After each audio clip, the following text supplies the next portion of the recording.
ஐரோப்பா, Africa, Netherlands. இயற்கையும் வளர்ச்சியும் ஒன்றாக இணையும் நாடு. மூலிகை நாடுகள் வளர்ச்சி பாதையில் செல்லும்போது பெரும்பாலும் சாலைகள், ரயில்கள், நகரமயமாக்கல் ஆகியவை விலங்குகளின் வாழ்விடத்தை பாதிக்கக்கூடும். ஆனால் நெதர்லாந்து இதற்கான சிறந்த தீர்வை கண்டுபிடித்துள்ளது. வலது நோக்கி காட்டும் விரல் இங்கு இன்று 600க்கும் மேற்பட்ட வைல்ட்லைஃப் கிராசிங் விலங்குகள் கடக்கும் பாதைகள் அமைக்கப்பட்டுள்ளன. இவை பாலங்கள், சுரங்கங்கள், பசுமை வழித்தடங்கள் போன்ற வடிவங்களில் உள்ளன. ஒளிரும் நட்சத்திரம் இதன் நன்மைகள். அடர்வெள்ளை நிற டீக் சின்னம் வாகன விபத்துகள் குறைகின்றன. அடர்வெள்ளை நிற டீக் சின்னம் விலங்குகளின் இயற்கை வாழ்விடங்கள் பாதிக்கப்படாமல் தொடர்கின்றன. அடர்வெள்ளை நிற டீக் சின்னம் சுற்றுச்சூழல் சமநிலை பாதுகாக்கப்படுகிறது. முளைக்கும் செடி இந்த முயற்சி சொல்லும் செய்தி. வளர்ச்சி பாதையில் இயற்கையையும் மறக்காமல் சேர்த்துக்கொள்ள முடியும்.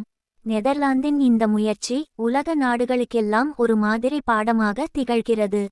பின் இதை பார்த்த பிறகு நாமும் யோசிக்க வேண்டியது, வளர்ச்சி சமன் இயற்கையை அழிப்பது அல்ல.